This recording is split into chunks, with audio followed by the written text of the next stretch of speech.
Decía Friedrich von Schiller que no existe la casualidad, y aquello que se nos presenta como ciego azar siempre surge de las fuentes más profundas e inexploradas. Hay casualidades que se repiten cíclicamente, como si fueran fragmentos de viejas películas, en entornos muy concretos. Una madrugada más, y es la primera de esta nueva temporada, la tercera de Milenio 3, un orgullo estar con vosotros. Tengo que decir aquello que no es pose, que no es larga cambiada, sino una rotunda realidad. Hoy, un programa de esos, al menos a mi entender, para escuchar bien pertrechado bajo las sábanas.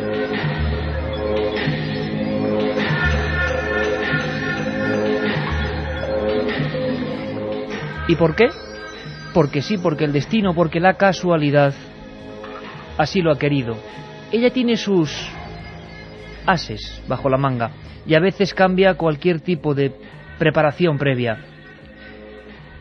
Ella sabe cómo manejar los hilos. Hace tan solo unos días llegaba a Milenio 3 un correo electrónico, como tantos que van acumulándose, y en él una historia que llamó nuestra atención. Javier Martín es una persona acostumbrada a la carretera, a los viajes, circulaba por un punto exacto de nuestra geografía. Él no era consciente exactamente de dónde se encontraba. Esta noche vamos a descubrir a veces esa macabra casualidad. Fue un susto casi de muerte. Javier, buenas noches. Hola, buenas noches. ¿Circulabas exactamente por dónde y a qué hora? Pues yo estaba en San Carlos de la Répita de vacaciones y fuimos a Peñíscola. De la vuelta, pues a la 1:30 o 2 de la mañana, pues estaba llegando a San Carlos. Yo tampoco sabía que estaba el camping ahí en ese momento. Y iba por una recta, además era una noche sin luz, sin nada de luz, que no se veía nada, no había ningún coche ni por delante ni por detrás. Y puse las luces largas y en el momento que las puse me aparecieron a la izquierda, a 1,5 metros del coche, unas 7 o 8 personas, todas separadas entre 1,5 metros, 2 metros cada una de ellas, y unas mirando hacia la carretera y otras mirando hacia atrás. ¿Tú conducías un automóvil o...? Sí, un coche, sí. Un coche. Iba con la mujer y con la chica. Exacto, ibas con tu mujer y con tu hija. Que venía atrás durmiendo en el coche. Ah, las dos iban detrás durmiendo, sí. ¿Tú ibas tranquilamente, ibas oyendo la radio o sí, escuchando música? Iba oyendo la cadena SER, además, que empezaba el programa de hablar por hablar. Ajá. La 1:30 o así. Y entonces, tú circulabas y te encuentras un grupo de personas, sí. Pero que para que se hagan una idea los oyentes, unos miraban hacia el campo, digamos, y otros en la otra línea hacia el asfalto. Hacia el asfalto, pero estaban muy cerca del coche, a 1,5 metros así, o sea, que estaban invadiendo el carril contrario, que no estaban parados en... Pero además, a mí lo que me sorprendió fue que estaban muy quietos, o sea, paralizados, no se movían nada y mi cara se fue hacia el último. La última persona fue la que más me fijé yo en ella, que me dejó muy helado porque es que no tenía rostro, no tenía cara. Vamos a ver, Javier, es decir, tú ibas circulando y no es que estuvieran cada uno a un lado del arcén, sino que estaban estrechando el camino más todavía. Sí, estaban haciendo una fila, pero separados entre 1,5 metros, 2 metros, pero parados, o sea, uno con los pies mirando hacia la carretera, hacia el coche, y otros hacia atrás. Era una cosa muy rara. ¿Qué pensaste? Cuando tú vas circulando en ese momento en la recta, en un principio, ¿qué piensas? Yo en un principio me quedé paralizado, o sea, no... Y vi que eso no era normal, o sea, me di cuenta que lo que vi no era normal. Pero vamos, en ese momento me quedé paralizado, me quedé que... Incluso cuando pasé con el coche, miré por el retrovisor y seguían allí, o sea, que es que... ¿Redujiste la marcha? Iba muy despacio porque era de noche una carretera que no conocía y vamos, allí iba a 80 o así. Y los vi, vamos, sobre todo al último me fijé bien que iba con un sombrero como para el sol, un gorro así para el sol, iba con pantalones cortos y llevaba un cubo en la mano, que fue lo que más me sorprendió. Pero vamos, todos quietos. Un cubo en la mano. Sí. En total, entonces, ¿serían 8 personas a cada lado o en total? No, en total, 7 o 8 personas. Ajá, y entonces vamos a ver, la descripción de estos personajes, vamos a llamarlos así, ¿a ti te parecen turistas de alguna manera o personas que están ahí extraviadas y no se mueven lo más mínimo?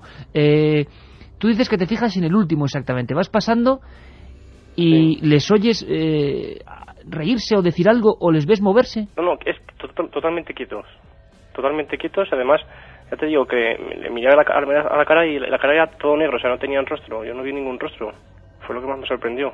¿Eran de alturas y de complexión normal, como cualquier persona, como la imagen de una persona? Sí, como una persona normal, eran como personas normales. Lo único pues que me sorprendió que estaban súper quietos, o sea, no se movieron nada. Y eso, lo raro que están unos mirando hacia la carretera, otros vueltos hacia el campo, Fue lo que también me chocó mucho. Y una cosa importante, Javier, tú los ves en plena noche, pero no había ningún tipo de iluminación en ese entorno. ¿Despedían algún tipo de luminosidad de ellos o eran los focos de tu automóvil? No, o sea, yo los vi por los focos de mi coche, porque puse en ese momento las luces largas, porque no veía ningún coche de frente ni detrás. Entonces, o sea, la noche era súper oscura y los vi porque puse las largas y en ese momento los vi. Es decir, tú pones las luces largas y en ese momento es cuando aparecen esas figuras. ¿Hombres, mujeres y niños? Te puedo decir el último llevaba ropa de hombre. ¿Qué ropa? Pues él llevaba unos pantalones cortos así, de color crema, y así como y por encima una camiseta y como un chaleco de estos que se llevan así como los cazadores. Un chaleco. Y el cubo en la mano izquierda. Un cubo en la mano. ¿Recuerdas ahora, porque imagino que recordarlo también es como revivirlo y es importante, ¿recuerdas ahora mismo algún otro ropaje, algún detalle de alguno de los otros cuerpos, o que te pareciese alguna mujer, o alguno más bajito que te pareciese algún niño o no? Mujer sí que habría alguna, sobre todo la penúltima creo que era mujer, pero niño no. Entonces tú continúas. Y aquellas dos hileras de gente, imagino que durante un momento las iluminarán las luces posteriores del vehículo y se van disolviendo. No, yo en el momento que me quedé paralizado, se me puso un nudo en la garganta y yo como reflejo miré por el espejo retrovisor y vi que seguían allí. Entonces ya volvió la imagen, la volví al frente y ya no volví a mirar para atrás. Y al momento despertó a la mujer y le digo, ¿tú has visto lo que he visto yo? Y me dice, ¿dónde estamos? Y justamente entramos en San Carlos. Y dice, pues justamente ahí está el camping. ¿Y estaba muy cerca el camping del punto exacto del encuentro? Pues según dice mi mujer, tenía que ser justamente por la puerta. Porque fue más o menos un minuto antes de llegar a las luces o así. O sea, fue más o menos el sitio que me dijo mi mujer que tenía que ser ahí. Porque yo no he vuelto a pasar por la zona. ¿Qué sientes? ¿Cuáles son las primeras sensaciones al emprender la ruta? Yo me quedé paralizado. O sea, ya te digo, un rato paralizado y luego como miedo y como... O sea, como querer saber lo que era pero vamos, que tampoco quieres investigar más, que me dio un poco miedo, un poco respeto, ¿no? Yo me di cuenta que lo que vi no era normal, porque por muchas cosas que vi raras, y digamos que tampoco... A la mujer sí, la mujer dice que cuando le llamé, le desperté, se asustó porque yo estaba sobresaltado, estaba excitado, estaba nervioso. Caramba, y cuando ahora nos damos cuenta de la tragedia enorme, además en turistas, que muchos de ellos irían vestidos así, que ocurre en los Alfaques, a uno se le pone... Yo luego investigué por internet y sí, me informé de lo que pasó ahí, que fue una catástrofe en un camión que murieron muchísimas personas. Era una zona para mí desconocida porque nunca había estado en San Carlos y vamos, me quedé muy sorprendido y un poco asustado. No se olvida esto, ¿verdad, Javi? No, y estoy hablando contigo y se me ponen los pelos de punta, ¿eh? Lógico, se me están poniendo a mí, o sea que imagínate. Fue una imagen que es para vivirla. Y como siempre, lo que se te quedará en la memoria sobre todo será la imagen de ese último hombre sin rostro con un cubo y un chaleco. Con un cubo y un chaleco y un gorro para el sol. A plena noche, a las 2 de la mañana casi. Fue muy... Y también que intenté ver la cara, pero que la cara era todo negro, no pude ver la cara. Javier Martín, buen amigo de este programa a partir de ahora desde luego, y que nos ha confiado su experiencia, una persona como cualquiera de nosotros y que se encontró con lo extraño. Y te agradecemos muchísimo, Javier, que nos hayas hecho partícipes de lo insólito que a veces aparece en las carreteras. Un abrazo muy fuerte, amigo. Bueno, igualmente. Un abrazo. Gracias, hasta luego. La otra realidad. Milenio 3. En la SER.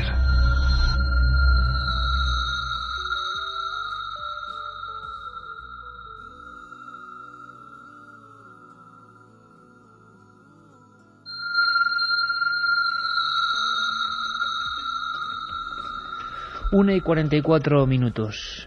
Hemos comenzado la temporada, hemos comenzado fuerte. Acordaos de el punto exacto, el camping de los Alfaques. Estamos aquí todos, Carlos Barroso, Katia Rocha, en la nave del misterio, el lugarteniente Juan Mafrasquet, quien si no, y Carmen Portera a mi lado. Javier Martín circulaba por ese punto y se encontró con una de las formaciones más extrañas que yo me he topado. En cuanto vimos ese correo electrónico y luego hemos podido conocerle, hablar con él, nos hemos dado cuenta de que desde luego, en mi opinión, no miente. ¿Qué puede ser un tipo de alucinación compleja? ¿Qué puede ser la casualidad? Pero qué tremenda finura en lo que es el destino que pase justo ahí y que el testigo no supiera de la tragedia de ese lugar exacto, se enterase después.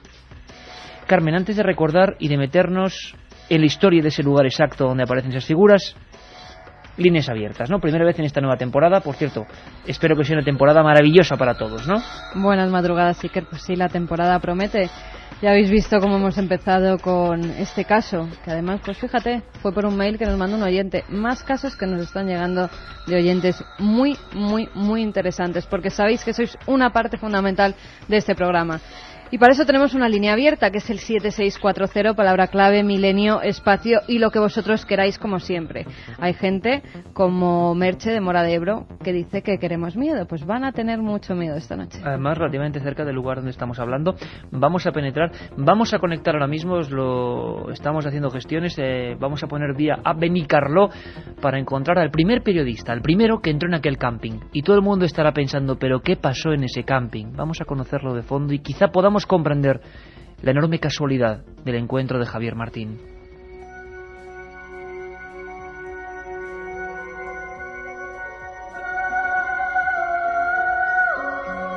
...7640, ya lo sabéis, hoy tenemos un regalo especial que luego vais a ver por qué vamos a regalar este libro. Se llama Un mensajero en la noche. Vamos a regalar 3 ejemplares entre todos los que escribís al 7640. Es una obra de María Vallejo Nájera que ha publicado la editorial Belacqua. Un mensajero en la noche. Una bonita historia, ¿eh? Terminemos el programa con ella, ¿te parece, Carmen? 7640, 3 libros, Belacqua, Un mensajero en la noche, una historia increíble. Estas apariciones pueden cambiar una vida. La del camping de los Alfaques es una de las más espantosas tragedias ocurridas en nuestro país. Aún hoy, más de 25 años después, nadie se pone de acuerdo en torno al número de víctimas totales abrasadas por elementos tóxicos. Lo que muy pocos saben es que desde entonces, determinados fenómenos extraños se han ido repitiendo en el lugar.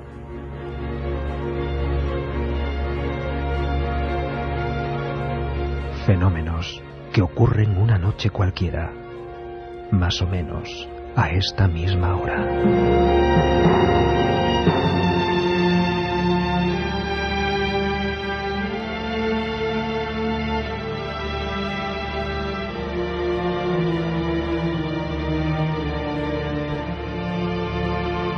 El 11 de julio de 1978, hacia las 2:30 de la tarde, en el camping de los Alfaques, situado a 2 kilómetros de Sant Carles de la Ràpita, en Tarragona, se produjo una de las mayores tragedias que hemos vivido en España.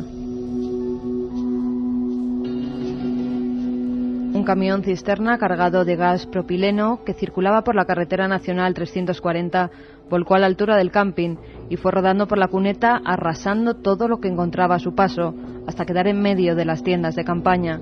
A los pocos segundos, debido al golpe, el gas explotó.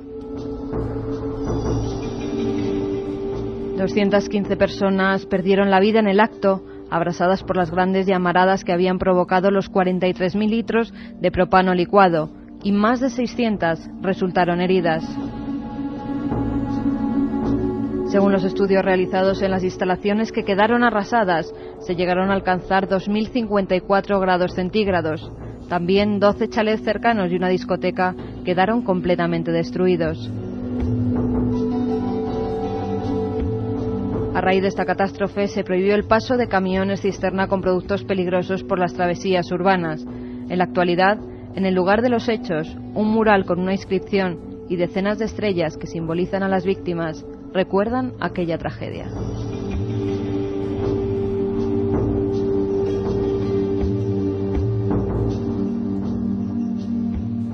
Milenio 3 es un viaje constante, como una montaña rusa, un viaje de sensaciones. En ese tipo de radio es la que creemos. Ahora solo faltaba un condimento: poner línea directa con Benicarló.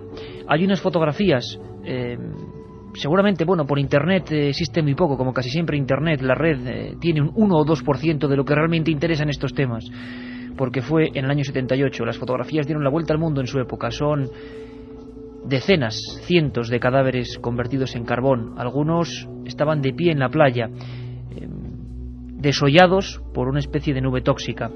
Otros eran niños, mujeres.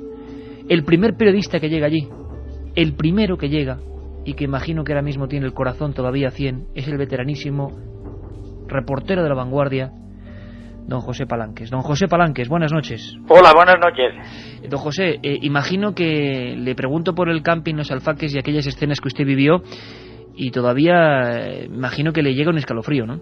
Aquello fue tremendo porque cuando yo entré en el camping, aquello era realmente tremendo. Aquellas bombonas de gas que explotaban y la gente que chillaba, y aquello fue realmente algo para no olvidar jamás en la vida. ¿Ustedes cómo se enteran de la noticia, don José? ¿Cuál es el primer soplo, la primera noticia? ¿Cómo llegan hasta allí? Yo estaba paseando por Benicarló, que está a unos 7 kilómetros de ese lugar. Entonces oí pasar unos coches, unas sirenas, y me alarmé, como siempre, en busca de la noticia. Pesqué enseguida que pasaba algo y me marché detrás de uno de esos coches y llegué hasta el camping Les Alfaques, donde estaba el epicentro de la acción. Aquello fue dantesco. Cuando yo llegué allí y vi aquellos cadáveres que estaban como si fueran maniquís de cera esparcidos por el camping, y aquel tremendo, porque tengan en cuenta que hubo 333 muertos, y aquello fue realmente impresionante. Fue un acto realmente que difícilmente olvidaré jamás en la vida, porque fue uno de esos actos que se recuerdan para siempre. ¿Qué tiene que hacer un periodista, don José, cuando se encuentra ahí entre esos cadáveres que todavía estaban combustionándose, para echarle redaños y hacer su oficio, que en el fondo es para también lo que estamos, y coger notas de todo aquello, hacer fotografías? ¿Cómo fueron aquellos momentos para usted? Pues fueron unos momentos tremendos, pero en los que yo no sabía exactamente dónde estaba y ni lo que hacía, porque si hubiera sabido lo que hacía y lo que me hubiera puesto a temblar, porque aquello era para temblar de verdad. Lo que pasa es que el oficio que llevas dentro del periodismo y lo que se presagia en aquel momento, y viendo que toda la gente de España ya te llamaban por teléfono, porque aquello fue un impacto tremendo que traspasó las fronteras de la información en pocos segundos, aquello fue realmente impresionante. Yo realmente aún vivo ahora aquellos momentos, y cuando los recuerdo se pone la carne de gallina. Y se transmite, don José, se transmite ese momento, porque estar ahí, ninguno de los que no hemos estado ahí en aquel momento nos lo podemos imaginar. Aquellas imágenes dieron la vuelta al mundo, ¿verdad? Sí, se transmite, porque me dieron la vuelta al mundo, y además de mí fueron diariamente las agencias y periódicos que me llamaban para publicar todos aquellos actos, y fueron unas fotografías realmente escalofriantes que venían en todos los periódicos, en La Vanguardia de Barcelona, en el Correo Catalán, en el ABC de Madrid, en muchos sitios de España se presagió aquel acto tan tremendo que ocurrió en los alfaques de San Carlos de la Rápita. Yo penetré incluso a la orilla del mar, que fue donde estaban dándose aquel momento que estoy temblando en estos instantes, y lógicamente aquello fue realmente fabuloso y escalofriante, porque entrar y estar al lado del mar cuando el agua aún bullía, porque estaba burbujeando, porque aquello era tremendo. Pues de verdad me emociono en estos instantes, porque aquello fue para recordar y para ver. Porque incluso se dijo que algunos, eran campistas, sí. Estaba a tope, y algunos les había sorprendido incluso en sus hamacas, estaban carbonizados, sentados todavía en el acto como de echar la siesta, todos ahí. ¿Hay alguna escena que particularmente no se puede olvidar, don José? Pues muchas escenas para no olvidar, pero una de las escenas para no olvidar fue en el epicentro del camping. Allí fui yo para hacer fotografías, y vi los cadáveres sentados en las hamacas, y que parecían maniquíes, parecían personas de ciencia y ficción, que aquello impactaba de tal forma que te dejaba la carne helada, y aquello era realmente escalofriante. Y un cráter, ¿no, don José? Un cráter gigantesco que se quedó ahí en medio de la explosión, ¿no? En medio de la General 340 quedó un cráter tremendo, sí, que se dejó huella para siempre. Pues, don José, no queríamos más que recordar con uno de los principales protagonistas periodísticos que vivió una de las noticias, sin duda, más impactantes, una de las tragedias más fuertes, y que gracias a él pudimos conocer y ver imágenes que han dado la vuelta al mundo y que demuestran a veces que, bueno, la desgracia, porque fue una desgracia tremenda, un cúmulo de errores tremendo, pues se cebó ni más ni menos que, nos comentaba don José, con más de 300 muertos, ¿no? Sí, 349 muertos hubo en total, con 349 cruces que hay instaladas en el mismo camping donde está el camping ahora. Ahí hay 349 cruces que señalan los muertos que hubo en aquella tragedia. No nos extraña, por lo tanto, don José, incluso que hayamos recibido mensajes, la gente, claro, incluso gente que le cogió miedo al sitio, es hasta lógico un poco, ¿no? Hemos recibido mensajes de turistas, en el buen sentido, porque es una zona preciosa y maravillosa, pero que le cogieron, claro, una sensación como de escalofrío, que, como decimos, les hacía casi pasar deprisa cuando pasaban por allí, ¿no? Yo creí que allí no volvería nunca más nadie, porque allí aquello era tremendo. Y cuando pasabas por allí te daba la sensación de ver todo aquello calcinado todavía, realmente impresionante. Y luego cuando colocaron aquellas 340 y tantas cruces en una estrella que hay en el mismo camping y que recuerda la tragedia, aquello fue realmente impresionante. Don José Palanques cubría aquella noticia para La Vanguardia y su buen hacer periodístico hizo que hoy, por ejemplo hoy, 26 años después, podamos recordar esta historia, que es parte de la historia negra de España, pero de la historia, evidentemente. Un abrazo muy fuerte, don José, y muchas gracias desde Benicarló por atender la llamada de la cadena SER. Pues una gracia de vosotros por recordar ese hecho que yo lo recordé y lo recuerdo todos los años cuando llegan esas fechas más o menos, y que están en mi corazón como algo que pasó, como un sueño que completó una de las noticias más grandes que he servido yo como periodista y que me dejaron una profunda huella en mi corazón. Don José, un abrazo muy fuerte y a seguir con esa auténtica raza de periodista, que eso jamás se pierde. Un abrazo muy fuerte, amigo. Igualmente, gracias. La otra realidad. Milenio 3. En la SER.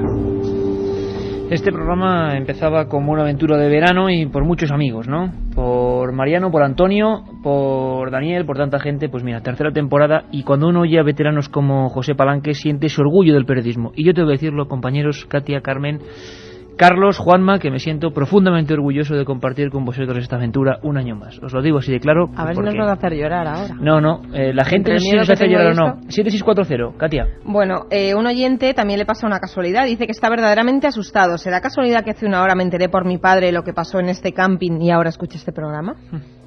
Las casualidades no existen. Mi amiga tiene un chalet en la zona y esta noche vamos a dormir allí. Pasaremos por delante, pero creo que se me quitan las ganas, nos dice Marta. Milen, en un universo regido por el orden, por las leyes de la física, de la química, yo tampoco creo en la casualidad. Nada pasa porque sí. Javi de Coruña nos dice esto. Estamos 5 chavales solos en un camping en Caspe, iluminados tan solo por los relámpagos. Nos estáis poniendo los pelos de punta. Seguid así. Desde Porriño, en Pontevedra, Manuel nos dice que una profesora le contó que la Santa Compañía es la que abre la procesión y va con una cruz en la mano, que él piensa que nuestro corresponsal lo que vio fue la Santa Compañía y lo que hay que hacer es santiguarse. Antonio de Leganés nos dice, ya empezamos, voy en el camión, ya asustado para toda la noche. Qué bien. Buenas noches, Iker. ¿Te acuerdas hace años en Gasteiz, nuestra ciudad, cuando chocaron 2 camiones de reparto de butano al lado del cementerio? Nos lo cuenta Andoni. Otro amigo que nos dice, las muertes repentinas accidentales a veces nos esclavizan a deambular en el sitio del suceso.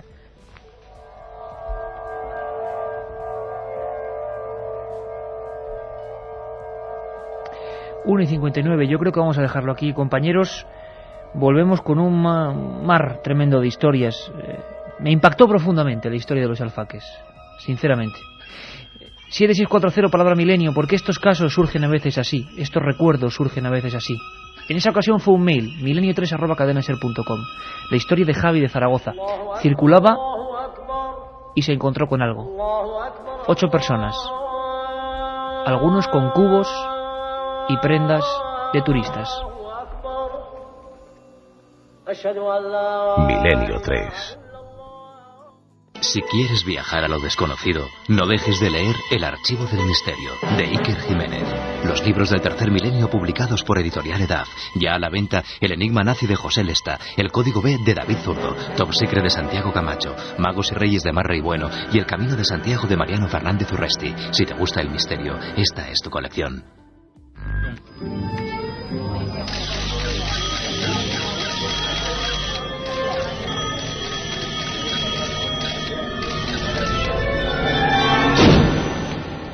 Milenio 3.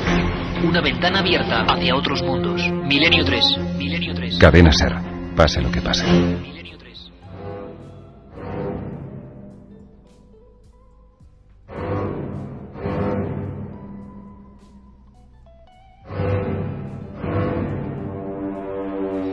2:06, 1:06 en la Comunidad Canaria, porque vamos a viajar hasta allí de nuevo.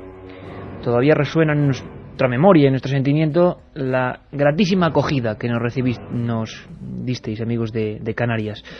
La verdad es que yo me encuentro hasta un poco confuso porque me lo acaban de decir en la pecera el compañero Juanma Frasquet y Katia y Carmen. Es que hoy es 11S.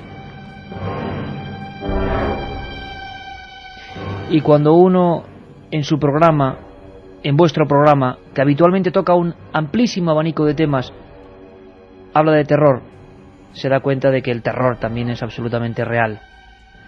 Un terror que cumple ahora exactamente 3 años. El número 11 y su terrorífica maldición. Ojalá nunca tengamos que volver a hablar de ese 11 en sentido absolutamente criminal. Que los 11 sean solo las alineaciones que cantan nuestros amigos de Carrusel, o nuestro amigo Joserra o Joseba en el larguero. Nosotros ahora, Carmen, nos vamos a Canarias, ¿te parece? Porque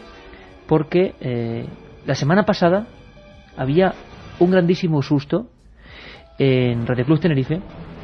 Hablábamos con sus directivos, se había grabado algo extraño, ¿no? Pues sí, que además nos avisaban justo cuando estábamos allí. Hablábamos antes de casualidades y ellos nos decían, es que las casualidades no existen, porque fijaros, esta semana justo hemos grabado algo en una procesión que se hace allí de un Cristo. Pues se encontraban algunos de los reporteros de Radio Tenerife, se encontraban allí, y por casualidad en el estudio, mientras una de las reporteras acercaba el micrófono para que se oyeran pues esa procesión, se oyó algo, se grabó algo. Una voz que identificaron como el quejido de un moribundo. A partir de ahora necesito vuestra opinión, que sabéis que es básica. 7640, y recordamos, Carmen, porque no lo hemos hecho en toda la primera media hora, ese premio. Vamos a regalar 3 ejemplares de Un mensajero en la noche, que como veréis es una historia apasionante que vamos a tratar luego en los últimos minutos. Igual de apasionante lo que se grabó. Así que como ahora tenemos un amplio abanico de voces, y lo repito, es que a mí no me gusta mucho abusar de esto, pero es que las últimas 2 o 3 semanas la actualidad nos lleva allí. Vamos primero a Canarias y luego a Portugal. En este programa lo prometido es deuda. Iniciamos 2 investigaciones. Hay que terminarlas, o por lo menos tenemos que seguir todos juntos indagando. Todos con el oído afinado, porque comienza el misterio de las, como diría Constantin Raudive, aquel científico, voces sin rostro. De momento, Carlos Barroso, que vuelve y con más fuerza que nunca, nos lleva al archipiélago de nuevo.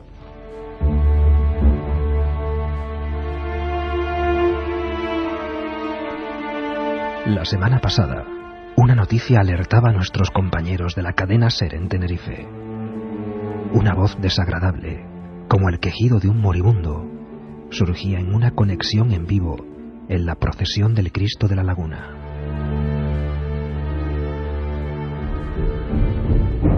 La investigación en el lugar de los hechos ha corroborado que este tipo de sonidos ya habían sido registrados en la misma población. Un colaborador de Milenio 3, Héctor Pérez Fajardo, pudo grabarlos hace no mucho tiempo.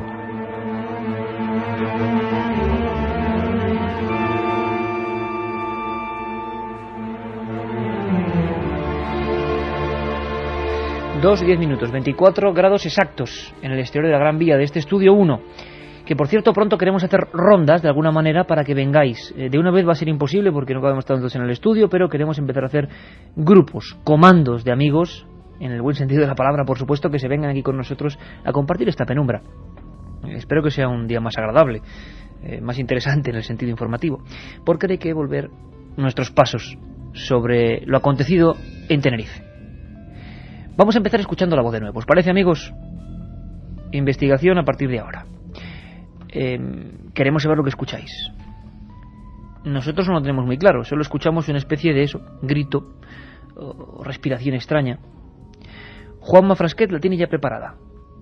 Vamos con ello. Muy bien, bueno, pues por lo que vemos, y como siempre además, la laguna no solamente lo festeja de la forma... Bueno, ahí teníamos el primer documento. Era Noemi, si no recordamos mal, Carmen, la persona que estaba en un Cristo muy devoto, el Cristo de la Laguna. Estaba conectando con los compañeros del Hoy por Hoy, y los compañeros del Hoy por Hoy se dan cuenta perfectamente de que una especie de grito, además muy concreto, que no parece un sonido telefónico, que no parece alguien que se acerca al micrófono, la corresponsal no escucha nada. Se dan cuenta de que hay algo inquietante, extraño.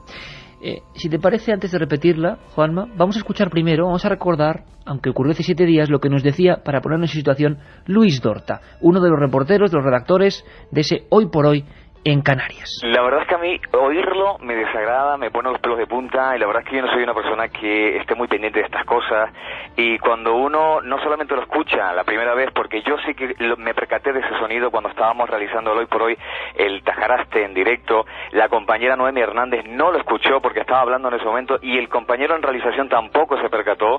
Yo realmente miré para todos lados porque pensé que aquello se había colado, que había entrado. Uno está acostumbrado a sonidos de teléfono, a interferencias, pero ese sonido me resultó realmente extraño, ¿no? De hecho me fijé en la hora, eran las 2:54, y dije, tengo que volver a rescatar el sonido, y fui después al archivo a buscarlo, y la sorpresa fue pues tremenda cuando lo volví a escuchar, porque cuando uno retoma de nuevo ese sonido, vuelve a ponerse de los pelos de punta. Los compañeros de la radio incluso, pues algunos ni siquiera querían escucharlo porque les resulta realmente desagradable.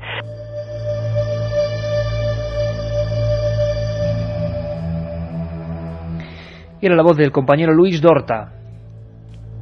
En el estudio nos dimos cuenta, o se dieron cuenta, mejor dicho, el César López del César, de que había una conexión con una voz previa, con una voz anterior.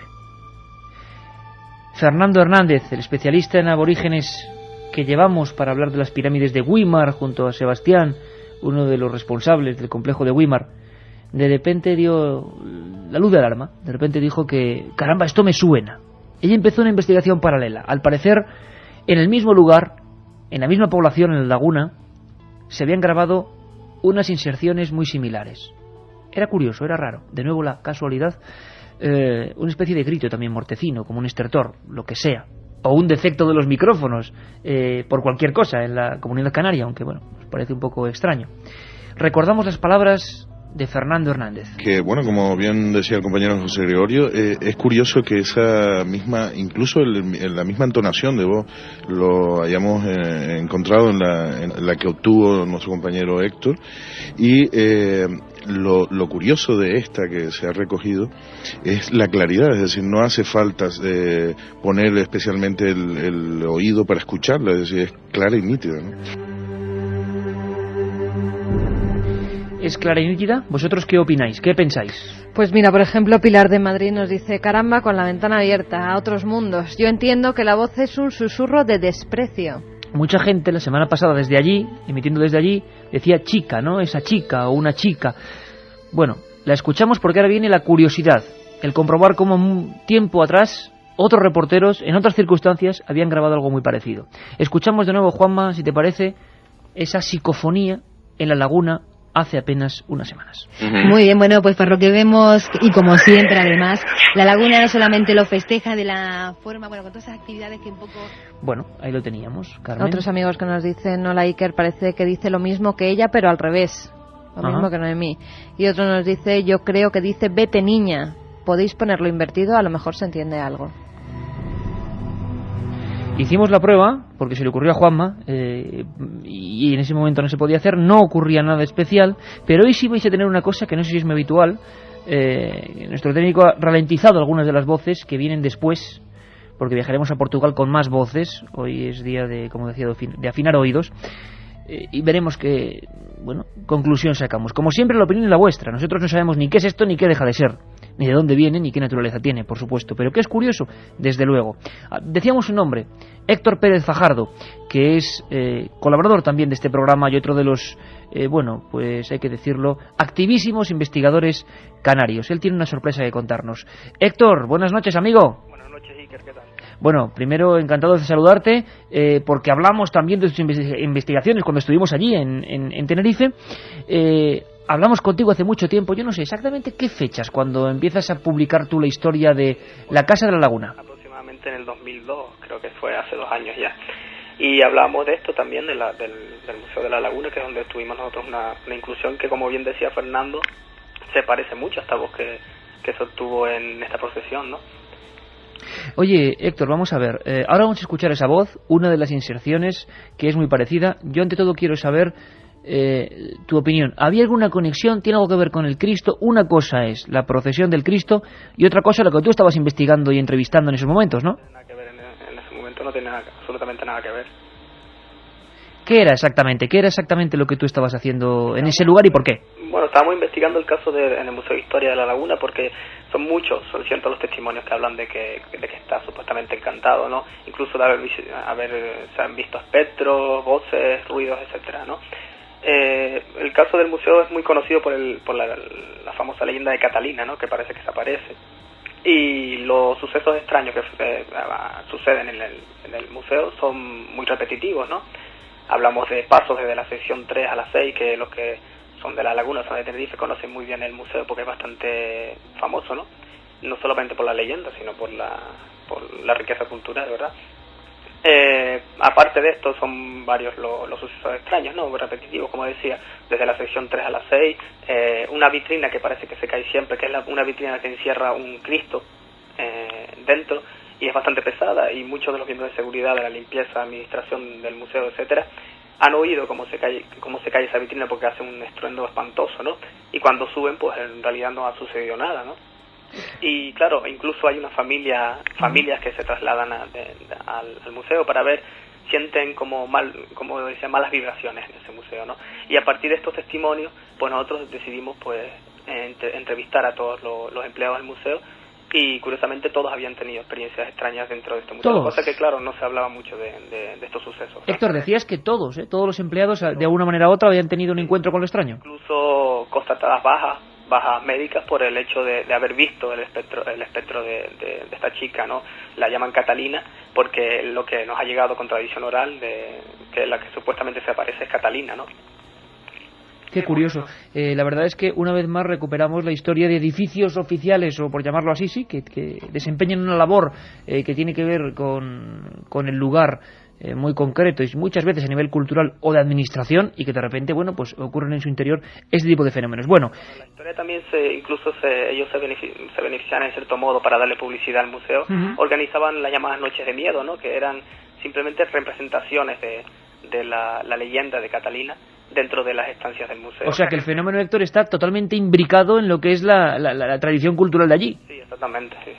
Qué curioso. Bueno, pues nuestro compañero Héctor resulta que estaba grabando a una de esas personas. Ahora nos contará un poco la historia, pero lo primero quizás sea escuchar la voz. Recordamos la anterior, los la ha puesto Juanma un par de veces, ese grito, y ahora vamos a escuchar otra cosa grabada, claro, 2 años antes. Todos muy atentos, por favor. Es otra manera, digámoslo así, otro grito, pero nos da una sensación absolutamente similar, y que además se cuela de la misma forma cuando una persona en ese entorno está hablando de un tema concreto. Otra especie de estertor para algunos. Bueno, vosotros opinéis, lo escuchamos. De raíles, cuando iba arriba me veo un salto cerrado. Y no había, pero no lo tiré, en ese momento no tiré, era grande. Ahí teníamos uno de los gritos, una especie de grito como de dolor, ¿no? La grabación no es muy buena, hay que avisarlo, pero de repente surgía ese grito que es muy parecido al anterior. Vamos a hacer una cosa, Juanma, ya sabes que las noches que hay voces tienes que trabajar el triple, porque estamos de un lado para otro buscando cortes. Vamos a hacer una experiencia. ¿Podemos poner la psicofonía obtenida en el 2004, la primera, y después unida a la segunda? ¿Es posible ponerla una y otra? Para que todos nuestros oyentes, 7640, puedan opinar. ¿Se parece, no se parece? ¿Son imaginaciones nuestras? ¿Son casualidades? ¿Este grito tiene un mismo sentido? ¿Nos deja una misma sensación? Lo escuchamos, Juanma. Muy bien, bueno, pues para lo que vemos, y como siempre además, La Laguna no solamente lo festeja de la forma, bueno, con todas esas actividades. De raíles, cuando iba arriba me veo un salto cerrado. Y no había, pero no lo tiré, en ese momento no lo tiré. Bueno, pues ahí estaba el documento. Héctor, ¿a quién estabas entrevistando en esta inserción supuestamente psicofónica? Entrevistando a Bernardo, que es uno de los guías del museo, uno de los más veteranos. Y curiosamente, la entrevista se la estábamos realizando a los pies del pozo, que actualmente se encuentra pues tapiado, ¿no? Que es donde, según la tradición oral, nos dice que Catalina, porque la leyenda es que los padres de Catalina obligan a casarse a esta joven con un hombre mucho mayor que ella, ¿no? Entonces esta joven se suicida arrojándose al pozo el día de su boda. Y es curioso que la psicofonía fuera obtenida en ese preciso lugar, ¿no? El caso es que, como tú dices, no se escucha, el sonido es un poco peor, ¿no? Nosotros no teníamos la intención de coger ninguna psicofonía, íbamos simplemente para grabar la entrevista para posteriormente pues pasarla a papel, ¿no? Para publicar el artículo. Y es que durante la entrevista se cuela esa voz de repente, incluso suena bastante fuerte, ¿no? Por encima de la voz del entrevistado. Y es eso, el ruido de arrastre de una simple grabadora de reportero, la que llevábamos, ¿no? Pero sí, yo creo que se oye con bastante claridad, ¿verdad? Se oye clarísimo, y ahora, bueno, veremos cómo se queda la gente. Nosotros nos quedamos siempre con esa interrogante, las investigaciones de nuestro amigo Héctor y de José Gregorio y Fernando Hernández, que en el estudio la semana pasada decían, caramba, es muy parecido y no había conexión alguna, era una historia que no tiene conexión alguna aparente con lo ocurrido en la laguna de nuestros compañeros de hoy por hoy. La voz, ¿tú qué opinas? Sí, se parecen bastante, por lo menos el DGF, ¿no? Sí, la voz o el grito, el entorno ese, ¿no? Y yo creo que en esta voz se puede apreciar que lo que dice es un no muy grave, ¿no? Muy prolongado. No. Bueno, vamos a ver qué opinan también nuestros amigos. Héctor, muchísimas gracias, amigo, y seguimos en contacto para cualquier novedad de este aspecto, porque Canarias siempre está activa a este nivel, gracias, y por fortuna. Venga, un placer. Un placer, Héctor. Un abrazo, hasta luego.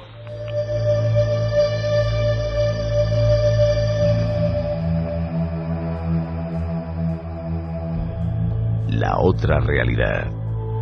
Milenio 3. En la SER.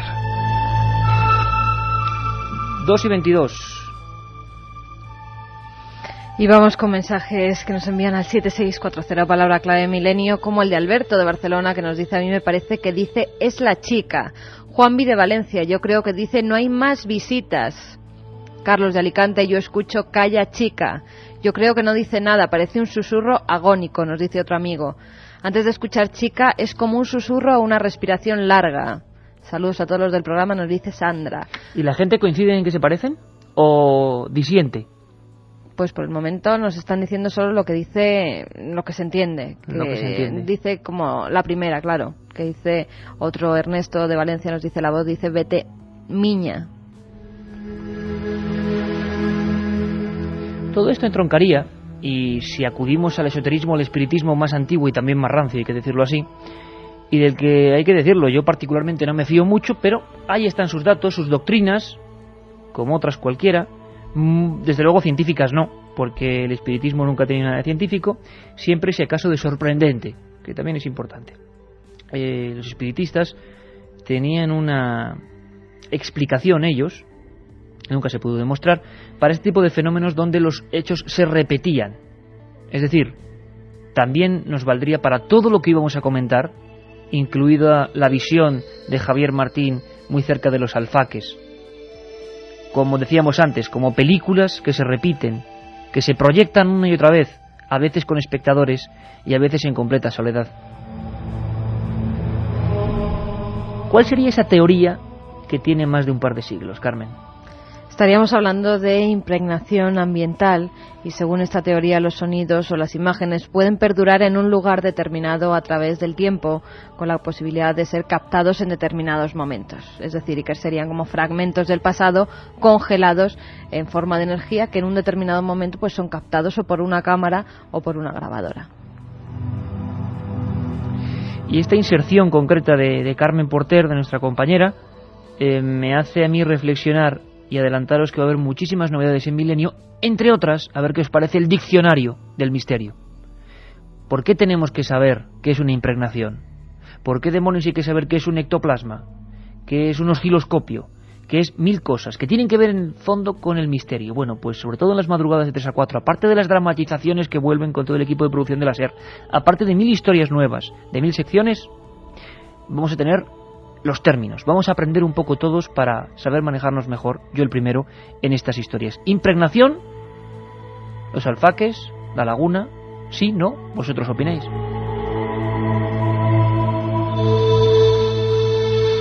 Ahora ponemos rumbo a otra investigación que estaba sin concluir y que seguirá sin concluir, porque en el misterio muy pocas veces se pone el sello de definitivo.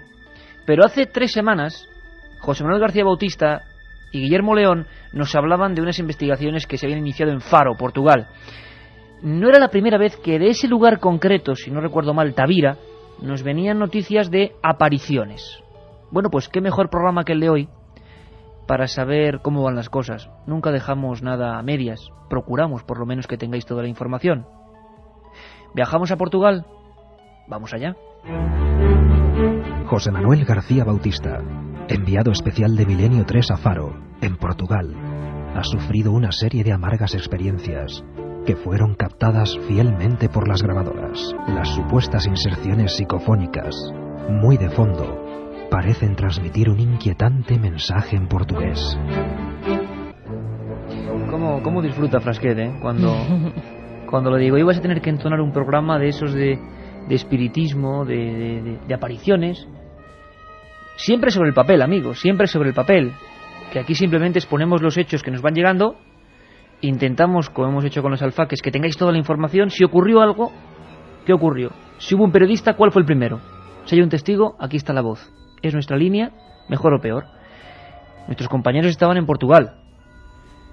Uno sobre el terreno, pasándolo bastante mal, me parece a mí, no es la primera vez, y otro desde el laboratorio, investigando lo que son unas voces, os lo advierto, muy complicadas. La curiosidad que están en otro idioma. Esto no es muy normal, pero hay que afinar el oído un montón. Un montón. José Manuel García Bautista, nuestro corresponsal en Andalucía. Buenas madrugadas. Buenas noches, Iker, buenas madrugadas. ¿Cómo estás? Pues aún sorprendido por toda la información que estáis dando esta noche, por supuesto, y por lo que nos trajimos de Portugal. Que no es poco. Vamos a saludar a Guillermo. Guillermo León, Sevilla, buenas noches. Buenas noches, Iker. Compañero, hace tan solo un par de semanas por aquí estabas, ¿verdad? Exacto. Y ahora ya metido, nos prometiste que te ibas a meter también a fondo a analizar todo el material, ¿no? Exacto, un material bastante fuerte, ¿eh? Sí, pero a la vez de fuerte. Bueno, primero hay una cosa que a mí me ha parecido, amigos, muy fuerte, y abrimos aquí el debate, porque la voz que creo escuchar, y íbamos de voces, la voz que creo que parece de fondo cuando está hablando José Manuel en algunos momentos, sí. Es una voz muy parecida, ¿no, José? Es una voz que parece que es la misma persona, una mujer. Sí. Yo apostaría a que se trata de la misma voz. Sin embargo, habría que decir que mientras que yo hacía ese recorrido por la casa en el que iba comentando a una cámara pues por dónde iba y haciendo una descripción y demás, pues se empiezan a filtrar ruiditos que por supuesto yo no oigo, y que luego tras analizar la cinta pues descubrimos que es gracias a los ordenadores evidentemente, descubrimos que es una voz de una chica, de una mujer, que parece que por el timbre, por las características de esa voz, ¿no?, por el sonograma de esa voz femenina, parece que es la misma mujer. Sin embargo, mientras que estábamos haciendo esa grabación, excepto el cámara y yo, no venía nadie más con nosotros, que es lo curioso. Sin embargo, la voz, como bien apunta, sí parece ser que es la misma, y por supuesto hablando en perfecto portugués. Oye, me vais a hacer un pequeño favor, y toda la audiencia que estará ahí atrapada con vosotros y con vuestras opiniones.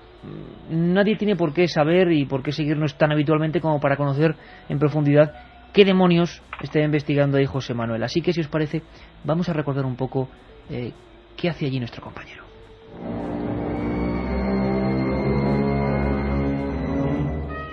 La investigación se llevó a cabo en una villa portuguesa situada entre las localidades de Tavira y Faro. Esta casa durante muchos años estuvo sin habitar, hasta que los actuales dueños la adquirieron y remodelaron, al igual que el extenso jardín que la rodea. La esposa del dueño anterior murió de una larga y penosa enfermedad, y su familia decidió irse del lugar para no seguir recordando. En 1997 es adquirida por la familia Méndez, y tras hacer una serie de arreglos comienzan a habitar en ella. Al poco tiempo de instalarse, comenzaron a escuchar extraños ruidos en la buhardilla, a los que no dieron en un principio mucha importancia, y los atribuyeron a simples roedores. Pero días más tarde empezaron a oírse gritos, lamentos, llantos y pisadas que no se sabía muy bien de dónde provenían. También las luces comenzaron a apagarse y encenderse inexplicablemente, mientras algunos miembros de la familia decían sentir olores desagradables e intensas oleadas de frío, aun siendo verano.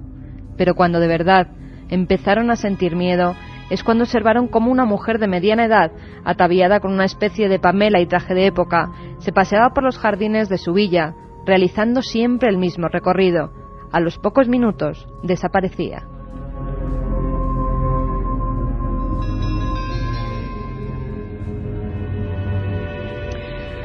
Bueno, pues esa es la breve ficha de la historia. Lo que nos encontramos son algunas voces y algunas historias muy concretas y que ahora vamos a repasar. José Manuel, el peor momento que tú vives ahí, porque nos cuentas que le llegaste a pasar mal, ¿no? Sí, se pasa francamente mal, Iker, porque yo creo que la audiencia se imagine, bueno, pues a una persona, en este caso yo, en medio de un extenso territorio, todo lleno de viñedos, tratando de buscar evidentemente una aparición espectral, fantasmal, vamos a llamarlo así, que me estaban informando por un walkie y que yo personalmente vi junto con 8 testigos desde una terraza, y que incluso hay diferentes tomas y diferentes fotografías de una luz y demás. Y bueno, que cuando bajé in situ al sitio, pues yo no veía nada. Sin embargo, por los walkies, y casi histéricos, casi nerviosos, me estaban diciendo que lo tenía a 2 metros de mí. Yo quiero que os imaginéis pues al investigador allí también aterrado, por qué no decirlo, mirando 360 grados a su alrededor, tratando de localizar nerviosamente lo que le estaban diciendo que debería de ver, y sin embargo no veía, esperándote que pudiera pasar cualquier cosa en cualquier momento, porque realmente el miedo no tiene control, ¿verdad? Entonces fue una situación un poco extraña, un poco violenta, incluso al no ver nada y realmente mis compañeros estar viendo a aquella señora de época que la tenía justamente a 2 metros mía. Guillermo, el material sonoro ha sido más productivo que el material gráfico. Yo diría que sí. De hecho, bueno, tú sabes bien que cuando yo tengo constancia también del caso, pues me encontraba ahí en Madrid. De hecho, estábamos ahí en el estudio comentando, no sé si se recordará, pues el caso, ¿no?, que nos iba a comentar José Manuel, ¿no? Y bueno, pues una vez ya aquí en Sevilla y analizando el material que se ha dicho de paso es bastante extenso, ¿no? Y hemos seleccionado pues el más entendible y el más claro. Pues la verdad es que nos quedamos un poco sorprendidos pues de la claridad, ¿no?, de estas voces, que como habéis comentado antes, pues bueno, sí, yo también atribuiría a la misma persona, una voz femenina. Una voz repetitiva y siempre parece, ahora pediremos la opinión de la gente, en portugués, ¿no? En portugués siempre. Y además 2 características que quería comentar. Una, que bueno, que cuando escuchemos la psicofonía, ¿no?, es que interactúan con lo que está comentando José Manuel en ese momento, ¿no? Y otra es, pues bueno, cuando estábamos aquí hablando José y yo, pues del asunto, pues hombre, no descartábamos el que hubiera algún tipo de fraude, porque aquellas apariciones fueran algún tipo de proyección, algún tipo de holograma, ¿no? Uh-huh. Pero claro, al tener esta evidencia sonora, pues digamos que le ha dado mucha más veracidad a lo que hemos oído, hasta tal punto que, bueno, el domingo pasado pues nos acercamos los dos allí a la zona, ¿no? Porque claro, a mí personalmente me había traído bastante el caso. Es lógico y normal, y además es la muestra de que nuestros corresponsales siempre están en perpetuo movimiento. Hay un montón de preguntas en el 7640 palabra milenio. Carmen, la retenemos un momento porque es momento de también comenzar a escuchar algunos documentos sonoros de esta investigación, solo unos pocos, porque desde luego, como decía Guillermo, la investigación es mucho más amplia, la investigación la están llevando fenomenalmente y iremos conociendo a porciones, pues nuevos datos. Vamos a ver, yo como no entiendo muy bien algunas de las voces, los contenidos, me gustaría que nuestros compañeros nos fueran guiando, pero vamos a escuchar un primer fragmento que encima a Juanma se le ha ocurrido también ralentizarlo después un poco, porque entonces es cuando se ve clarísimamente que hay una inserción de algo que quiere decir algo y que es una voz que se repite constantemente. Bueno, veremos ahora el contenido. Vamos a ver la primera, que seguro que siempre en la primera nadie escucha más o menos nada. Lo que tenéis que estar muy atentos, y más porque no es nuestro idioma, es que de fondo surge algo, como una voz de una mujer. Luego la escucharemos más lenta. Vamos allá. Esta casa es supuestamente encantada. Vamos a pasar ahora por un pasillo. Habíamos puesto en este caso la ralentizada primero. Vamos, Juanma, si podemos con la primera normal. Es decir, una voz en la que sale, hay que avisar a nuestro compañero José Manuel García Bautista, estaba caminando por un lugar muy concreto y en ese momento, por debajo de su voz, surge algo, como si algo estuviera ahí intentando hacerse escuchar o comentar algo.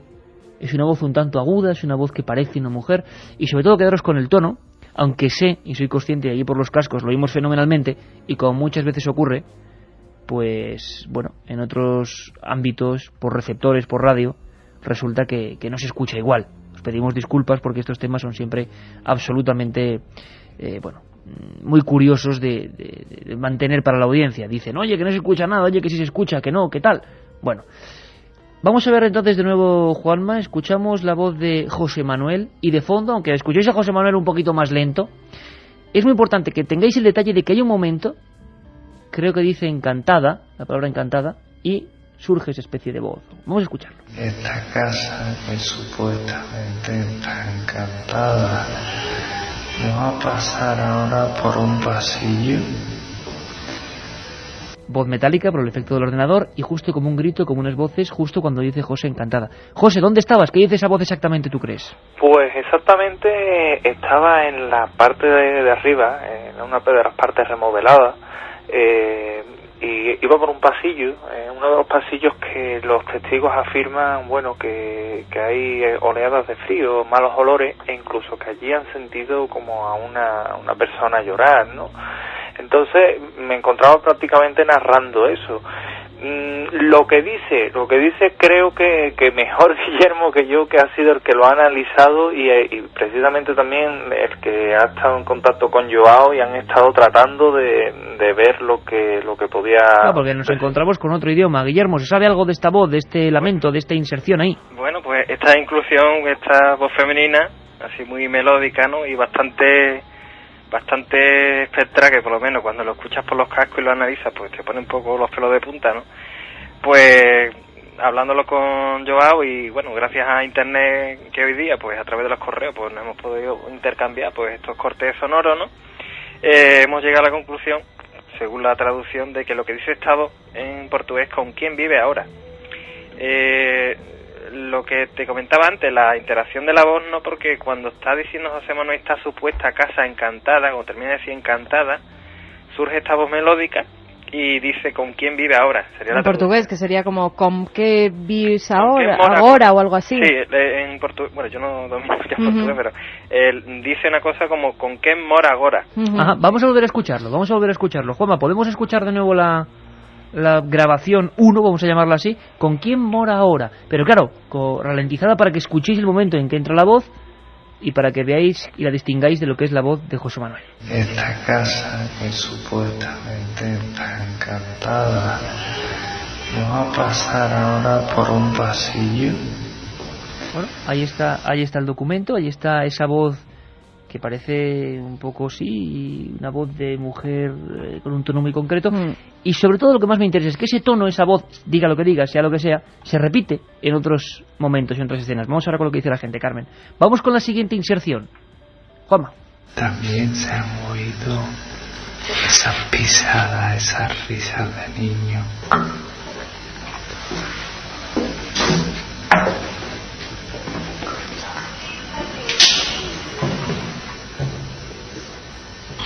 Esta es la que dice Carmen, que parece que dice al final la voz, risas de niños. Sí, yo es que esta la entiendo en castellano, no la entiendo en portugués. Vamos, y entiendo eso, risas de niños, como si repitiera lo que tú dices. Hay José. una serie de sonidos, de golpes. José, la voz de José no es la psicofonía, ¿eh? Eso hay que dejarlo muy claro, que es el efecto de ralentizar mínimamente la voz porque al ser tan rápidas cuando se pone en el original, apenas es consciente la gente, lo hemos estado probando antes. Vamos, si te parece, Juanma, escuchamos la voz de José Manuel García Bautista, más ralentizada. Está caminando por un lugar, habla él de risas de niños, de un lugar donde le dicen que le están informando que hay risas de niños, y al final esa voz de nuevo, ese mismo tono, esa voz como aflautada que aparece al final, vuelve a hablar, parece que dice risas de niños, o no sé qué demonios puede decir. Lo escuchamos. También se han oído esas pisadas, esas risas de niño.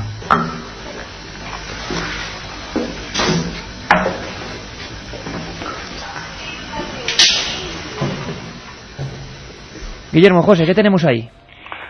Pues bueno, ahí, como bien decís, pues está José comentando acerca de esas risas de niño, ¿no?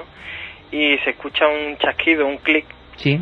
Y bueno, lo que hemos podido sacar, pues claro, lo que comenta Carmen, pues efectivamente también se entiende risas de niños. Claro, y también siempre con la psicofonía depende de tu interpretación previa, vas a poner tu filtro, ¿no? Exactamente. Pero bueno, observando y examinando lo que es exclusivamente el fragmento sonoro de esta voz femenina, pues hay un principio un poco confuso, pero bueno, después sí nos comentaba Joao que era muy claro y que decía, bueno, el final es ouvindo, que significa en portugués oyendo. Si diría una cosa así como te estoy oyendo. Ajá, te estoy oyendo. Curioso, Carmen, ¿qué dice la gente? Javi de Barcelona, por ejemplo, nos dice: la segunda psicofonía de Portugal entiendo claramente risas de niños. Claro. Inma de Valencia nos dice: parece que esté cantando. Keiko 37 es la voz de una mujer de mediana edad preguntando quién vive ahora. Se refiere a la primera de las psicofonías. Que es un contenido muy parecido al que realmente parece que dice. Estamos en el monte en silencio y parece la voz de una anciana o algo así. Alberto de Barcelona nos dice: la portuguesa me parece que dice con quién vives ahora.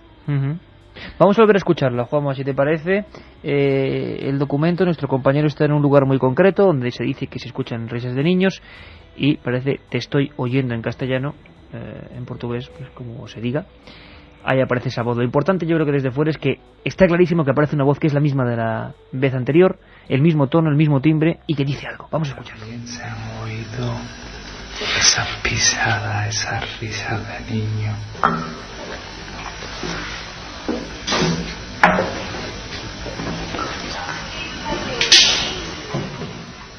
Sí, la verdad es que claro, yo ya no me puedo despegar de las risas de niño, ¿no? Risas de niños, exacto, como sí. muy acentuando la José Manuel, ¿y realmente había esa leyenda ahí, esa tradición de un lugar con risas de niños? En esta planta sí, por parte de los actuales propietarios. Yo te puedo decir que, y aquí quizás viene también lo más gordo, ¿no? Lo que más nos ha sorprendido es que, investigando el caso, los modernos propietarios son los que han sufrido los fenómenos. Los anteriores propietarios, tenemos la constancia de que María, la esposa del anterior propietario, fallece entre el año 56 y 59. Nosotros nos hemos puesto en contacto con hijos de este matrimonio, que viven más al norte de Portugal, más por la zona de Lisboa. Y bueno, hemos estado consultando. Por supuesto no es grato hablar de este tipo de cosas, y menos cuando a lo mejor estás hablando de que el espectro de su madre puede estar por allí, ¿no? Evidentemente. Pero hombre, eso es en la teoría, claro. Claro, por la descripción que le hemos dado y demás, y luego la voz que le pusimos, no ralentizada, sino por lo que más o menos se oyen en lo que es la psicofonía. Uno de los hijos nos comentaba que no estaba seguro, pero que por la descripción y lo que estaba oyendo creía que sí, que podría tratarse de su madre fallecida. Vamos a hacer una prueba, José. Vamos a escuchar ahora una voz normal, sin ralentizarla, es decir, según sale, tal y como la captan las grabadoras, tal y como llega al laboratorio también de Guillermo León, para que veáis también el tono, el timbre, la manera en que entra en la grabación, y luego, si queréis, también podemos expandirla de alguna manera para ver si la captáis. Vamos con la tercera inserción. Esa es difícil de escuchar, ¿eh? Vamos a ver otra vez, Juanma, si podemos. Yo escucho la palabra y, como decían, tesoro algo, ¿no? Guillermo. Sí, en este tercer corte es el contexto es bajando unas escaleras, ¿no? Bajando a una planta inferior, y bueno, pues se escucha otra vez esta voz femenina, y esta vez más que melódica, así un poco como quejándose, ¿no? Sí, más ofensiva, ¿no? Sí, y bueno, viene a decir en portugués un tesoro da mãe. Tesoro da mãe. Da mãe, que bueno, tesoro de madre. Tesoro de madre. Que bueno, las interpretaciones que se pueden hacer, pues puede ser que sea refiriéndose a estos niños, ¿no? O que bueno, que también se han escuchado, no sé. Tiene que ver algo con este asunto. Después hay una cuarta psicofonía que no está grabada en soporte digital, porque estas tres se escuchan bastante bien y gracias al soporte digital. Pero hay otra que está en soporte analógico, una grabadora. Y sí hemos sacado también una voz psicofónica de un niño, digamos, que afirma, además es bastante estridente, y dice en portugués: eu vivo aquí. Yo vivo aquí. Vamos a escuchar un momento, Guillermo, la misma voz, ahora sí ralentizada, la supuesta voz que dice Tesoro da Mai. Ahí están los documentos, la opinión siempre la que vale la vuestra. Simplemente nuestros compañeros y corresponsales en Sevilla están analizándolo. Siempre hay una criba larga y podremos saber hacia dónde van las cosas, como ha ocurrido en otros sitios, como Cortijo Jurado o tantos otros casos. Vamos a ver qué ocurre con esto. Es la que dice Tesoro da Mai, parece ser, esa voz que siempre es la misma y un poquito más lenta. Sí, la última parte yo, claro, como hay unos chasquidos y unas cosas, la interrumpen, pero la palabra tesoro la escucho perfectamente. Vamos, Juan, vamos otra vez. Además siempre ese tono, como decía el gran Germán de Argumoso, esas voces que son siempre cantarinas, ¿no?, que parecen llevadas por el aire. Bueno, además, Iker, estas voces siempre tienen la misma característica, ¿no? Vienen como de del fondo de una habitación, sí, ¿no? Así como una especie de eco, ¿no? Que exactamente. Exacto, cuando la ves en el ordenador, ¿no?, y ves las huellas sonoras que dejan, pues siempre quedan por encima de lo que sería una voz normal. ¿Y por qué? Y ese es el gran misterio, Guillermo y José, que desde luego os emplazo a que nos sigáis informando sobre esta macroinvestigación que habéis iniciado en el país vecino. Siempre es lo mismo, cuando se han obtenido psicofonías que nos dan, pues esa sensación de que hay algo, siempre es el mismo tono, sea hombre o sea mujer, como alejado, como de otra parte. No es, y los técnicos, por ejemplo, de la cadena SER, que son los mejores técnicos, que escuchan las voces una y otra vez y siempre distinguen perfectamente, porque a lo largo de la semana a nosotros nos llegan pues 50 voces de gente, y muchas son confusiones, muchas son montajes, y cuando uno hace un montaje es como si mi voz le pones otra, una inserción. No, es otra cosa, como si, y por cierto, estoy teorizando nada más, como si algo, un sonido que no sé cuál es, que igual es un fenómeno perfectamente natural o una confusión perfectamente natural, pero se aprovecha de un sonido ambiente y se retroalimenta de ese sonido ambiente. Efectivamente. Además es como, precisamente como tú perfectamente has comentado, es como si aprovechara el soporte que le presta nuestra voz o cualquier otro sonido, pero ya existente y creado por nosotros, ¿no? Y aprovechar ese soporte, digamos, para comunicarse o lanzar ese mensaje. Siempre el quedar ahí por lo harto de la voz del investigador o del sonido que se crea. Y a veces teniendo mucho que ver con lo que el propio investigador está hablando. Bueno, continuaremos la investigación, compañeros, seguiremos y desde luego tendremos la oportunidad. Además, quiero felicitaros personalmente porque sé que tenéis nuevas criaturas literarias para animarnos a todos a la lectura. Guillermo y los misterios de Marte en concreto, José Manuel García Bautista y Rafa Cabello, que van a hacer una introspección tremenda en los misterios de Sevilla y en las grandes tragedias, y desde luego los compañeros de Milenio estaremos muy atentos de estas nuevas obras vuestras, que será un orgullo, por supuesto, que lleguen a la mayor cantidad de lectores. Un abrazo fuerte, amigos. Hasta luego, Iker, buenas noches, gracias.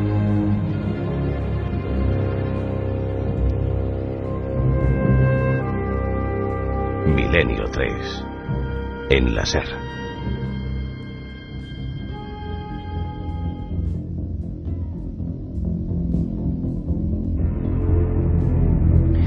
Tres menos 10. Tenemos 10 minutitos para una nueva investigación. Bueno, como decía, lo prometido es deuda. Canarias, Portugal, investigaciones abiertas, y hay que seguir cerrándolas. Hay que seguir pendientes de lo que se va levantando en este programa, ¿no? Y seguir indagando. Tienes ese libro entre las manos, Un mensajero en la noche. María Vallejo Nájera. Es curiosísima la historia. Sorteamos 3, 7640 palabra milenio. Y Carmen, es la historia de un preso, ¿no?, que recibe una visita en plena noche. Efectivamente, Iker, esta historia se realiza en un pueblo de Londres, donde hay una cárcel. Hay un hombre que está encarcelado allí por varios delitos, tiene 14 años que cumplir en la cárcel, y de repente, de pasar de ser uno de los presos más peligrosos de esa cárcel, algo ocurre en esa celda que cambia por completo su vida. Una historia que es 85% real, que ha dramatizado un poquito, pero que evidentemente los datos están ahí, un dato periodístico importantísimo. Bueno, tú has hablado esta misma tarde-noche con María Vallejo Nájera, la autora. Vamos a escucharla cómo hablaba de este personaje. Esta persona pertenecía a la mafia en Inglaterra, era un hombre muy peligroso que cometió muchísimos delitos y al final le cayeron por justicia 14 años para cumplir en las cárceles inglesas.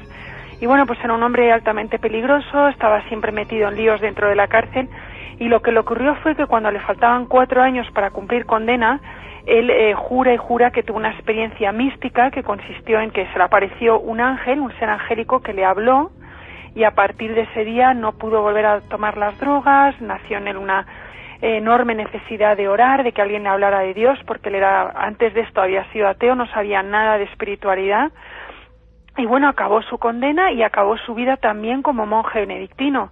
Yo ya le conocí como monje benedictino y el libro está basado en las entrevistas que le hice durante 1 año y medio. Sorprendente cuando menos, y la repercusión en la propia cárcel es tremendo, porque los directores de esa cárcel, a este hombre, a Alan, ¿cómo era el nombre exactamente, Carmen? Pues a ver, te lo leo porque es un poco complicado y aquí que no sabe mucho inglés. Albert Michael Westbrook. Hay que decir que no es su nombre real, es un nombre inventado por la autora. Pero el hombre murió en el 2002 y existió realmente. Sí, el hombre existe realmente. Ella durante 1 año y medio, la autora, María Vallejo Nájera, durante 1 año y medio convive con este preso que se hizo monje benedictino y cuenta luego la historia, que es el libro que es un libro basado en una historia real. Incluso en la cárcel los directivos no se lo pueden creer, piensan que es un truco, esa increíble transformación en una sola noche. Le había visitado un mensajero dentro de la celda. Lo que ocurrió con los presos fue muy interesante, y esto para él también fue muy importante para darse cuenta que realmente algo le había pasado a nivel espiritual, porque él estaba rodeado de amigos muy agresivos. El protagonista de mi novela era el líder dentro de la cárcel, era un hombre muy admirado, muy respetado, controlaba droga dentro de la cárcel, o sea, era un mafioso ya dentro de la cárcel. Y claro, sus compañeros ven de la noche a la mañana a una persona totalmente diferente. Era el mismo en cuanto a su inteligencia, su personalidad, con un cambio radical de bondad. Era una persona muy agresiva y muy temida, y de repente empieza a cambiar, a entregarse a los demás. Pasó de ser el navajero número 1 del grupo a intentar poner paz cuando había broncas, a intentar darles consuelo, y esto obviamente lo notaron, los primeros que lo notaron fueron los presos, ¿no? Una historia increíble. Además parece que se despiertan después de esta extraña visita de un ser en su celda umbría y lóbrega, un interés de estudio y una facultad increíble para aprobar todos los exámenes que le ponen delante. Sí, además, fíjate, Iker, porque anteriormente él no tenía ningún tipo especial de pasión por la lectura. Desde ese momento empieza a leer casi compulsivamente la Biblia, todo lo que cae en sus manos, todo el libro que cae en sus manos, y de ser casi una persona analfabeta pasa a sacar en todos los exámenes que les hacen, porque va un profesor a examinarle de determinadas materias que él decide estudiar, y en todos los exámenes saca matrículas de honor. En cuanto a la capacidad de estudio, fue absolutamente extraordinariamente sorprendente, ¿no? Era una persona poco literalmente educacionalmente mal formada, o sea, con pocos estudios, y estudió todo lo que pudo. En la cárcel de Inglaterra, si tú pides estudiar, te lo conceden dentro de una serie de limitaciones, ¿no? Y bueno, pues a él enseguida le dijeron que si quería pasar los exámenes para estudiar teología, que vendría una persona de la facultad más cercana a pasarle los exámenes, etcétera, y así fue. Y sí, efectivamente, él estudiaba todo lo que podía, a veces no tenía tiempo para prepararse los exámenes profundamente, pero sí, cuando se sentaba delante de la hoja, pues tenía una inspiración muy gorda, muy profunda, y simplemente pues se sabía las respuestas, pero ya no se lo olvidaron nunca. O sea, eran respuestas que es un fenómeno realmente muy, muy sorprendente. Y vosotros opináis como siempre, ¿qué pudo ser? ¿Cómo era ese individuo? Era una aparición realmente, como ha ocurrido en otros casos. Yo le he pedido a Katia que buscase en los archivos, porque yo sabía una historia parecida en Vitoria, parece mentira. La muerte del buen ladrón, año 55, un condenado a muerte. El autor fue Primitivo Ibáñez y Argote, un hombre que también, después de una experiencia en la celda, cambió radicalmente su pensamiento. ¿Qué es lo que vio este hombre, Carmen? Pues según las descripciones que le da a María Vallejo Nájera, lo que este hombre ve es una figura angelical. Es un ángel que además luego, cuando sale de la cárcel, él pasa 4 años más en la cárcel después de esta aparición, y al salir de la cárcel él ve de nuevo a este ser y a otros ángeles. Incluso a la autora le dice que a ella también la acompaña siempre un ángel. Sea lo que sea, al menos dejemos buen sabor de boca después de tanto miedo hoy, ¿no? Las apariciones pueden cambiar la vida, pero para bien. En una celda algo ocurrió y este hombre sufrió un tremendo cambio de conciencia. ¿Cómo era el retrato robot de lo que vio? estaba dormido y a las 2:10 de la madrugada del 1 de enero del 97 le despierta una sensación como que le tiran de la cama con un golpe seco en el pecho. Cae del camastro, él lo primero que se le pasa por la cabeza es que hay alguien que le va a pegar, que se había hecho algún compañero de la cárcel con la llave de la celda.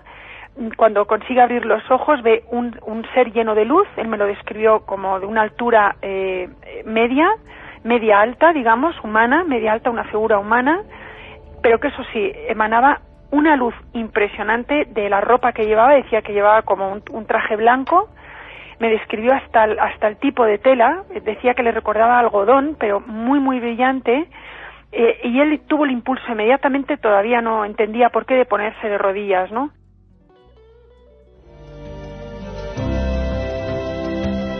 Lo decía la autora María Vallejo Nájera, la licenciada en Pedagogía y autora de este libro Un mensajero en la noche, que sorteamos 3 ejemplares. Katia, ¿qué cuenta la gente en experiencia curiosísima? Bueno, pues por ejemplo, en referencia al primer caso, hay un oyente que nos decía que nuestro corresponsal no veía el rostro porque podía tenerlo carbonizado. Bueno, es corresponsal el testigo, ¿no? Javier Martín, el primero que iba conduciendo por los alfaques, que decía que al final había un ser que no le veía el rostro. Decía porque estaba carbonizado. Sí, escalofriante, desde luego. Teresa nos dice, en mi pueblo, Cuarte, Zaragoza, hay una casa en la que desde los años 40 se oía un niño decir que se está quemando. ¿Se han obtenido psicofonías del camping? Luis de Alcalá de Henares nos lo pregunta. Por lo que sabemos, no. Que había más historias misteriosas, sí, pero psicofonías no. Otros amigos, como Alberto de Barcelona, que nos dice la segunda portuguesa, a mí me parece que dice meninos al final de la frase. Son como pequeños en portugués. Álvaro Paniagua nos dice que estas 2 psicofonías puede haber una conexión, la más vieja es un lamento y la del 2004 parece que dice Catalina, pero todas con el mismo tono de voz. El hombre de Zaragoza vio entes que aún no aceptan lo que les ocurrió y se encuentran desorientados, nos dice otro amigo. Bueno, la experiencia, cuando siempre, es vuestra opinión, como siempre, que desde luego, sea lo que fuera, objeto natural, perfectamente explicable o no, marcó para siempre la vida de un conductor que a estas mismas horas pasaba frente al lugar de la tragedia, el camping de los alfaques. Bueno, espero que Noemí no esté escuchando esto, porque Javier de A Coruña nos dice, ¿existe algún dibujo, alguna imagen de Catalina? ¿Se parece físicamente a vuestra compañera Noemí? Podría venir por ahí la casualidad. Bueno, lo indagaremos desde luego con los compañeros en Canarias. Carmen. Amigos que estaban asustados y que nos decían, pero bueno, que os van a quitar el programa, que ha dicho Joseba. No, es que Joseba dice unas cosas. Ni nos van a quitar el programa, ni otros como Guillermo Rodríguez, que nos dicen que nos han censurado un programa sobre el 11S que ya teníamos para emitir, cosa que es completamente mentira. La cadena SER, a nosotros nunca nos ha censurado nada. Y vamos ahora con los ganadores. Joseba, que daba miedo el programa, digo, al final nos van a regañar, pero ha sido un comentario, una broma, desde luego. Los 3 ganadores, Katia. Los 3 ganadores, que son, a ver, que los tengo por aquí. Que ven que volváis con tanta fuerza, aún mejor que la temporada pasada. Gracias, Paco de Madrid, es vigilante en Alcobendas y a él le mandamos unos libros. Otro oyente, Nacho de Cáceres, soy fiel desde el primer programa y hasta que el cuerpo aguante, aunque mira que paso miedo. Y para terminar, Azucena de Navarra, que nos dice que no sabe si se cree algo o no, pero dice que por lo menos le damos algo que pensar. Y es que programas del 11S hubo ya 2, ¿verdad, Carmen? Así que temporada muy fuerte. Un abrazo, compañeros, hasta el domingo.